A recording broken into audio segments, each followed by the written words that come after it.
안녕하십니까? 지혜의 깊이를 더하는 역사 탐사 시간입니다. 지금 여러분의 지갑 속에 있는 현금, 은행 계좌의 잔고, 그리고 우리가 평생의 꿈으로 여기는 아파트의 대출금과 그 이자율, 이 모든 것이 과연 어디에서부터 시작되었을까요? 우리는 이 모든 금융 시스템이 민주적인 토론이나 국민의 뜻에 따라 자연스럽게 만들어졌다고 믿고 싶어 합니다. 하지만 진실은 어둡고 깊은 역사의 이면에 숨어 있습니다.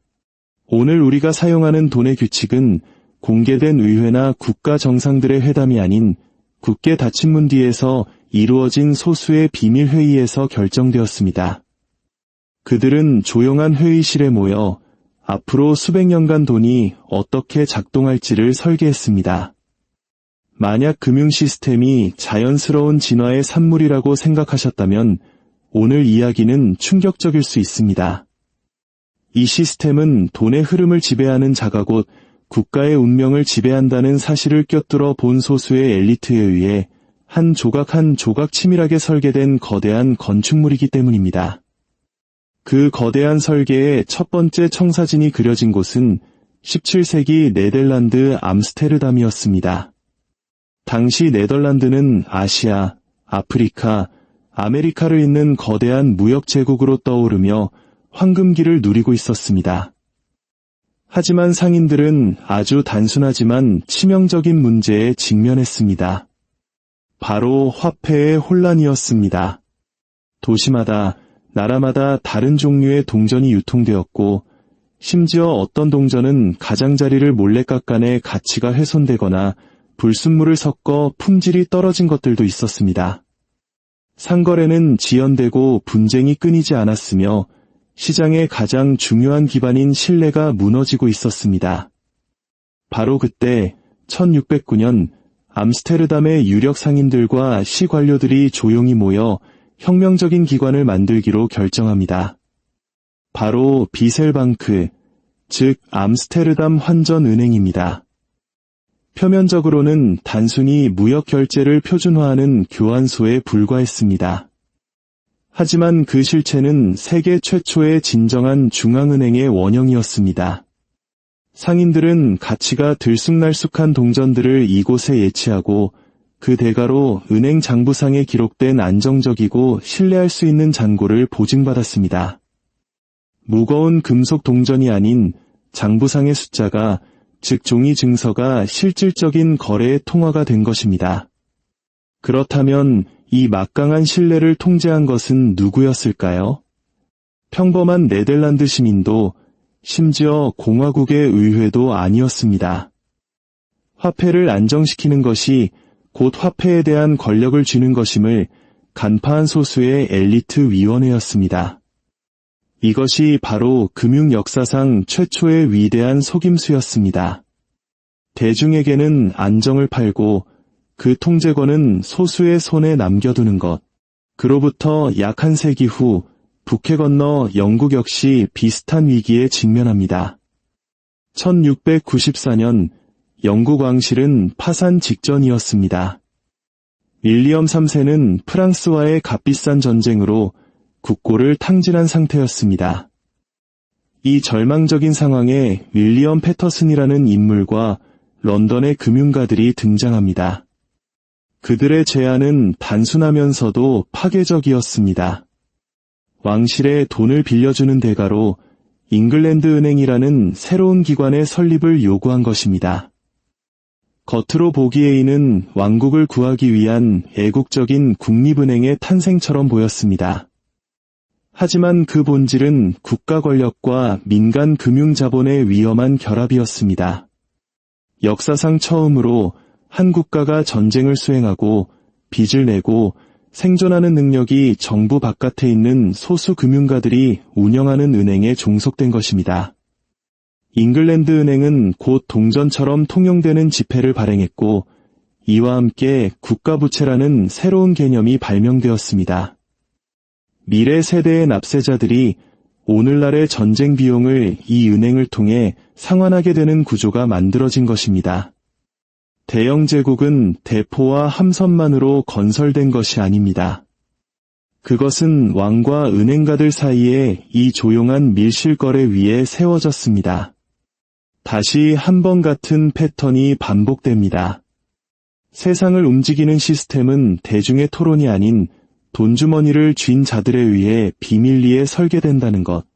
19세기에 접어들면서 이 보이지 않는 금융의 구조는 더욱 정교해졌습니다. 그리고 그 정점에는 로스차일드 가문이 있었습니다. 프랑크푸르트, 런던, 파리, 빈, 나폴리에 지점을 둔 로스차일드 형제들은 유럽 대륙을 가로지르는 보이지 않는 거미줄처럼 움직였습니다. 그들은 비밀리에 회의를 열어 투자를 조율했고 각국 정부보다 더 빠르게 정보를 움직였습니다. 나폴레옹이 패배한 워털루 전투 직후 네이선 로스차일드의 일화는 전설이 되었습니다. 영국 대중이 공식적인 승전보를 며칠씩 기다리는 동안 로스차일드의 개인 특사들은 불과 몇 시간 만에 그에게 진실을 전달했습니다. 모두가 공포에 질려 국채를 팔아치울 때 그는 이 정보를 바탕으로 국채를 사들여 막대한 부를 축적했습니다. 여기서 중요한 것은 단 한 번의 거래가 아니라 그 원칙입니다. 정보가 곧 권력이며 로스차일드 가문은 그 정보를 비밀리에 통제했다는 사실입니다. 유럽 전역에 걸친 그들의 협력은 의회 정치가 아닌 닫혀있고 은밀하며 극도로 효율적인 가족 네트워크를 통해 이루어졌습니다. 그들은 왕에게 돈을 빌려주고 철도 건설에 자금을 대고 정부를 안정시켰습니다. 이 모든 결정은 단 한 명의 시민도 참석하지 않은 사적인 회의에서 내려졌습니다. 암스테르담의 상인들, 런던의 금융가들, 그리고 유럽을 지배한 금융왕조. 역사는 반복되었습니다. 매번 대중은 이러한 움직임이 안정, 안보, 번영을 위한 것이라고 들었습니다. 하지만 매번 진짜 수혜자는 그 시스템을 설계한 소수의 집단이었습니다. 그러나 이 모든 비밀회의 중 가장 결정적이었던 20세기를 규정하고 오늘날 우리가 살아가는 돈의 작동 방식을 정의하게 될 회의는 아직 오지 않았습니다. 그 무대는 유럽이 아니었습니다. 미국 동남부 조지아주의 한 외딴 섬. 미국의 금융 엘리트들을 태운 비밀 열차가 절대적인 보안 속의 규칙을 새로 쓰기 위해 향하던 바로 그곳에서 현대 금융 시스템의 심장, 연방준비제도가 잉태되고 있었습니다. 20세기 초 미국은 세계 최고의 경제대국으로 부상하고 있었지만 금융 시스템은 엉망이었습니다. 은행은 수시로 파산했고 몇십 년에 한 번씩 시장 전체를 휩쓰는 금융공황이 닥쳤습니다. 평범한 사람들은 평생 모은 돈을 잃었지만 거물급 은행가들은 언제나처럼 위기를 벗어나는 듯 보였습니다. 1907년의 금융공황은 그 분기점이었습니다. 그해 가을, 시장은 붕괴했고 신뢰는 증발했으며 은행들은 문을 닫았습니다. 예금주들은 공포에 질려 줄을 섰지만 그들의 돈은 이미 사라진 뒤였습니다. 이 혼란이 미국 전체를 집어삼키려 할 때 나라를 구한 것은 의회나 대통령이 아니었습니다. 바로 미국에서 가장 강력한 은행가 J.P. 모건이었습니다. 그는 다른 유력 금융가들을 자신의 도서관에 가두다시피 모아놓고 자금을 모아 구제금융을 조직했습니다. 한 개인이 국가보다 더 부유하고 유능하게 시스템을 안정시키는 모습을 목격한 미국인들은 공포를 느꼈습니다. 공화국의 금융 생명줄이 단 한 사람의 손에 달려있다면 무언가 바뀌어야만 했습니다. 위기는 은행가들에게 절호의 기회를 제공했습니다. 그들에게는 중앙은행이 필요했습니다. 하지만 월스트리트에 대한 불신이 팽배했던 당시 미국 국민들이 금융가들이 운영하는 미국 은행을 결코 받아들이지 않으리라는 것도 잘 알고 있었습니다. 따라서 해결책은 언론과 유권자, 심지어 대부분의 정치인들 모르게 비밀리에 입안되어야 했습니다. 1910년 11월 넬슨 엘드리치 상원의원이 뉴저지의 한 기차역에서 열차에 올랐습니다. 그는 존 록펠러 주니어의 장인이었습니다. 그리고 그의 곁에는 미국에서 가장 영향력 있는 은행가 몇몇이 동행했습니다. 그들은 서로를 이름으로만 불렀고 각자 다른 위장 신분으로 여행했습니다. 그들의 목적지는 조지아주 해안의 외딴 섬, 제킬 아일랜드. P. 모건과 윌리엄 벤더빌트 같은 거물들이 소유한 사적인 사냥 휴양지였습니다. 그곳의 한적한 오두막에서 그들은 일주일간 머물며 훗날 연방준비제도 가들 청사진을 완성했습니다. 참석자들의 명단은 당시 미국과 유럽 금융계의 거물들을 망라했습니다. P. 모건 상사의 헨리 데이빗은 퍼스트 내셔널은행의 찰스 노턴, 내셔널시티은행의 프랭크 벤더립, 그리고 가장 중요하게는 유럽의 로스차일드 가문과 연결된 쿤, 로벤 컴퍼니의 폴 와버그가 있었습니다. 보안은 절대적이었습니다. 이들의 여행에 대한 소문을 들은 기자들에게는 그저 오리 사냥 파티일 뿐이라고 둘러댔습니다. 오두막 안에서 이들은 정부기관으로 위장했지만 실제로는 은행가들을 위해 설계된 중앙은행 설립 계획을 구체화했습니다. 3년 후인 1913년 12월 23일, 많은 의원들이 이미 크리스마스 휴가를 떠나 워싱턴을 비운 틈을 타 연방준비법이 통과되었습니다. 우드로 윌슨 대통령이 서명하면서 마침내 연방준비제도가 탄생했습니다. 표면적으로는 지역 연방준비은행과 워싱턴의 이사회를 갖춘 민주적인 구조처럼 보였습니다. 하지만 실제로는 국가의 통화 공급에 대한 통제권을 그 누구도 상상하지 못했던 방식으로 중앙에 집중시켰습니다. 금리를 조종하고 신용을 팽창시키거나 수축시키고 대출 비용을 결정하는 모든 권한이 유권자의 직접적인 감시로부터 의도적으로 차단된 기관의 손으로 넘어갔습니다.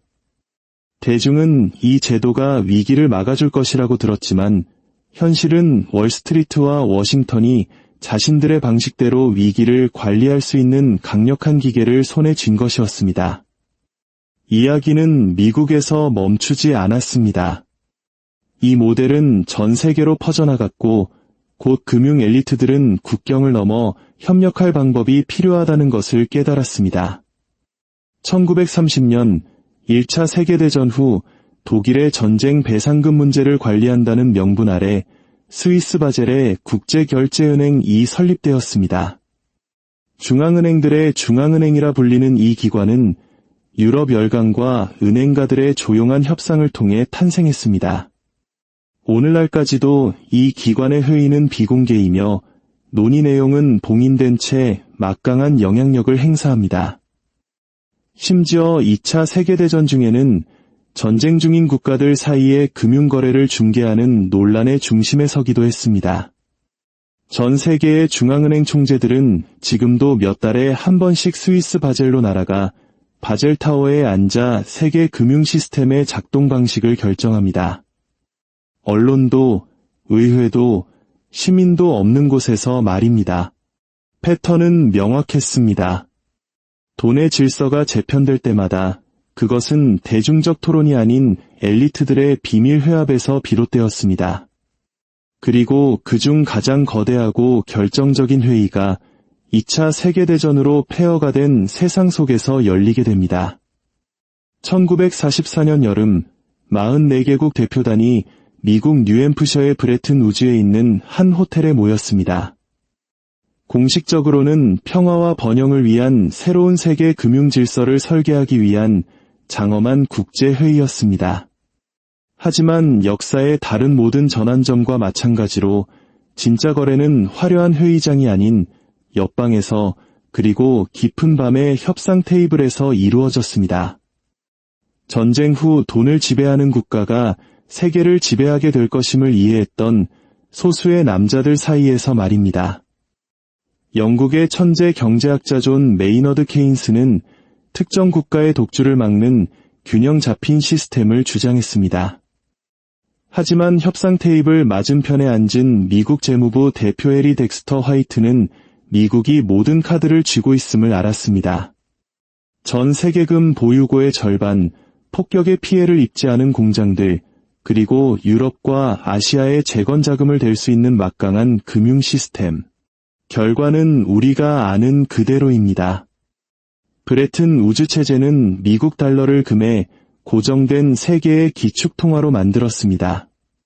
그리고 이 체제 하에 국제통화기금과 세계은행이 탄생했습니다. 이 기관들은 세계 발전을 위한 도구로 포장되었지만 그 시작부터 금융 권력을 소수의 채권국 손에 집중시키도록 설계되었습니다. 이 체제는 약 25년간 유지되었습니다.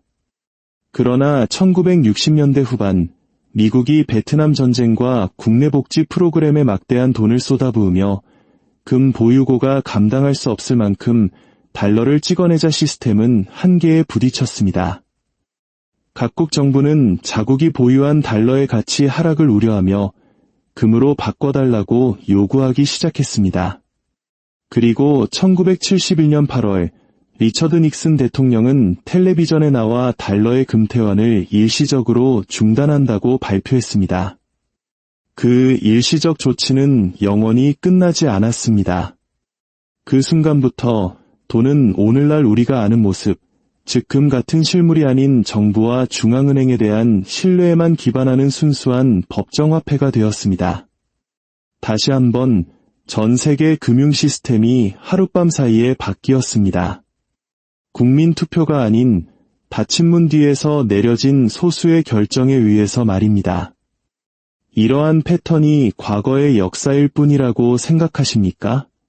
매년 와이오밍주의 잭슨홀에서는 전 세계 중앙은행 총재와 경제학자들이 연방준비제도가 주최하는 비공개 심포지엄에 모입니다. 그곳에서 내려진 결정은 스페인의 주택담보대출 금리부터 도쿄의 주가에 이르기까지 전 세계 시장에 파문을 일으킵니다. 대중은 회의가 끝난 뒤에 기자회견 내용만 들을 뿐 진짜 대화는 불투명한 장막 뒤에 남아 있습니다. 이 모든 역사가 우리에게 주는 교훈은 무엇일까요? 금융 시스템은 중립적이거나 필연적인 자연의 힘이 아니라는 것입니다. 그것은 비밀스러운 거래와 보호받는 이익 속에서 태어난 인간의 설계품입니다. 우리가 지폐를 손에 쥐고 카드를 긁고 인플레이션으로 저축의 가치가 사라지는 것을 지켜볼 때 우리는 공개적인 토론이 아닌 수세기에 걸친 밀실 결정에 의해 형성된 구조 속에서 살아가고 있는 것입니다. 이것을 이해하는 것이 진정한 금융교육의 첫걸음입니다. 돈이 중립적이라고 믿는다면 시스템이 당신을 배신할 때 항상 허를 찔리게 될 것입니다.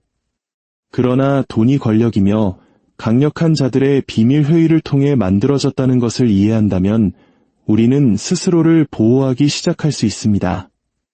역사는 반복되지 않지만 그 패턴은 무자비할 정도로 일정합니다. 안정이 약속되고 권력은 중앙에 집중되며 이기는 시스템의 결함을 드러내고 새로운 시스템은 또다시 비밀리에 입안됩니다. 암스테르담의 비셀방크에서 잉글랜드 은행, 로스차일드 가문의 회에 제킬 아일랜드, 그리고 브레튼 우즈에 이르기까지 이야기는 동일합니다. 소수가 결정하고 다수는 적응할 뿐입니다. 비극은 대부분의 사람들이 이 사실조차 깨닫지 못한다는 것입니다. 그리고 지금 이야기를 듣고 있는 당신에게 주어진 기회는 더 이상 눈 감고 있지 않겠다고 결심하는 것입니다. 역사는 당신이 무시했던 것 때문에 당신을 무너뜨릴 것입니다. 그리고 가장 큰 금융적 실수는 이 시스템이 당신을 위해 존재한다고 믿는 것입니다. 시스템은 결코 우리를 위해 존재하지 않았습니다. 그것은 오직 그것을 만든 자들을 위해 비밀 속에서, 침묵 속에서, 그리고 언제나 그들 자신의 이익을 위해 봉사할 뿐입니다. 오늘 이야기가 세상을 보는 새로운 관점을 제시했다면 저희와 함께 계속해서 우리 삶을 형성하는 숨겨진 역사를 파헤쳐 주시기 바랍니다. 여러분의 구독과 관심은 저희가 더 깊이 있는 콘텐츠를 만드는데 가장 큰 힘이 됩니다. 감사합니다.